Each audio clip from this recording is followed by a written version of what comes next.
Nizamabad polling పై దేశవ్యాప్తంగా చర్చ జరుగుతోంది. 185 మంది అభ్యర్థులు బరిలో ఉండడంతో ఎన్నిక హాట్ టాపిక్ అయింది. ఇంతకీ అధికారులు అక్కడ పోలింగ్ ఎలా నిర్వహిస్తారు, ప్రజలు ఎలా ఓటేయాలి, ఈ అంశాలపై మా ప్రతినిధి ప్రభాకర్ పూర్తి డీటెయిల్స్ అందిస్తారు.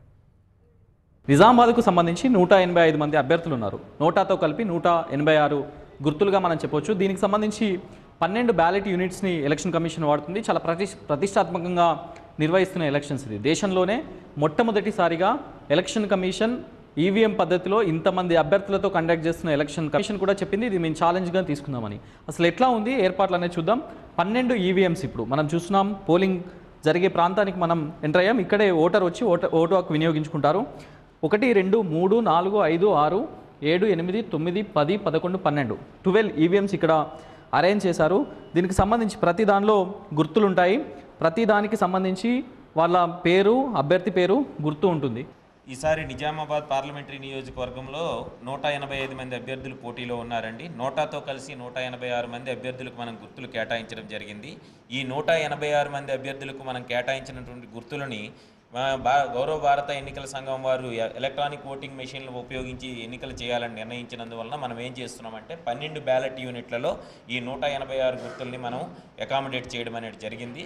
అయితే ఈ 12 బ్యాలెట్ యూనిట్లు అనేటటువంటివి పోలింగ్ కంపార్ట్మెంట్లో ఒక ఎల్ ఆకారంలో అమర్చబడి ఉంటాయండి. ఈ ఎల్ ఆకారానికి మధ్యలో మీరు చూస్తే వీవీపేటీ యంత్రం అనేటటువంటిది ఉంటుంది.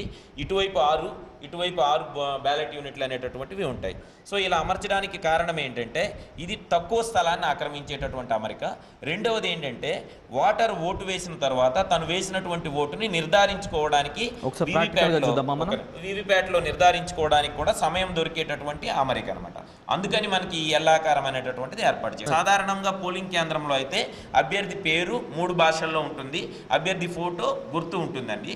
సో ఇప్పుడు మనం 40 అనేటటువంటి ఈ నంబర్కి మనం వెయ్యాలనుకుంటే దాని ఎదురుగా ఉన్నటువంటి ఈ బ్లూ బటన్ అనేటటువంటిది మనం ప్రెస్ చేస్తామండి. ఈ బ్లూ బటన్ ప్రెస్ చేసిన వెంటనే మనము ఇక్కడ చూస్తే వీవీప్యాట్ యంత్రంలో మనం కానీ చూస్తే ఈ వీవీప్యాట్ యంత్రంలో ఒక 40 అనేటటువంటి సింబల్ డిస్ప్లే చేయడం జరిగింది. అది 7 సెకండ్ల పాటు ఉంటుందండి. సో అభ్యర్థి తను ఓటు వేసి తను వీవీప్యాట్ యంత్రంలో ఉండేటటువంటి స్లిప్ను చూసి 7 సెకండ్ల పాటు కనబడుతుంది. తన గుర్తుని అతను నిర్ధారించుకోవడానికి అవకాశం ఉంటుంది. భారతదేశ చరిత్రలోనే ఇంతవరకు 185 మంది అభ్యర్థులు పోటీ చేయడము, ఈవీఎంలతో ఎన్నిక జరగడం అనేది లేదు. కానీ మేము అవన్నింటినీ అధిగమిస్తూ పోలింగ్ స్టేషన్ పరిధి ఎక్కడైతే స్థలం తక్కువగా ఉందో అందులో పోలింగ్ కంపార్ట్మెంట్ని ఏర్పాటు చేసి ఆ పోలింగ్ ఏజెంట్లందరినీ కూడా అంటే ఆ రోజు ఇచ్చినటువంటి ఏజెంట్లందరినీ కూడా పోలింగ్ స్టేషన్కి బయటనే ఒక టెంట్ అనేటటువంటిది ఏర్పాటు చేసి అందులో కూర్చోబెట్టేటటువంటి అవకాశం మాకు కల్పించడానికి ఆ అరేంజ్మెంట్స్ అన్నీ చేశామండి. ఇంకోటి ఏంటంటే కొన్ని పోలింగ్ స్టేషన్లో మా పోలింగ్ స్టాఫ్ కూడా బయటనే ఉండేటటువంటి ఇరుకు స్థలం ఉండడం వల్ల మన పోలింగ్ స్టాఫ్ కూడా బయటే ఉంటారండి. బట్ ఎటువంటి పరిస్థితుల్లో కూడా మేము పోలింగ్ సీక్రెసీ అనేటటువంటిది ఎన్ష్యూర్ చేస్తున్నాం.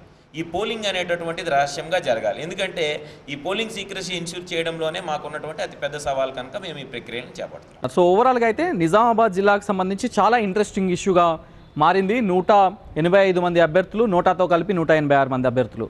సో వీటన్నిటి ఈ గుర్తులు కానీ, వీవీప్యాట్లు కానీ, ఈవీఎంస్ కానీ చాలా ఇంట్రెస్టింగ్గానే ఉంది. అండ్ టైమింగ్ విషయంలో కూడా నిజామాబాద్ జిల్లాకు సంబంధించి టైమింగ్ విషయంలో కూడా కొంత డిఫరెన్స్ ఉంది. మిగతా చోట్ల 7 గంటలకు పోలింగ్ స్టార్ట్ అవుతుంది, నిజామాబాద్లో 8 గంటలకు పోలింగ్ స్టార్ట్ అవుతుంది. ఈ విషయంలో కూడా ఎవరు కన్ఫ్యూజ్ కావద్దని ఎలక్షన్ అధికారులు చెప్తున్న పరిస్థితి అయితే కనిపిస్తుంది. 6 గంటల వరకు పోలింగ్ కొనసాగుతుంది. 5:30 నుంచి ఉదయం 8 గంటల వరకు మాక్ పోలింగ్ ఉంటుంది. సో ఇదంతా కూడా ఒక డిఫరెంట్ సిచ్యువేషన్గానే నిజామాబాద్లో ఉంది. ఆసక్తికరంగా అయితే ఉంది. సో ఇది పోలింగ్ స్టేషన్కి సంబంధించిన ఇన్ఫర్మేషన్.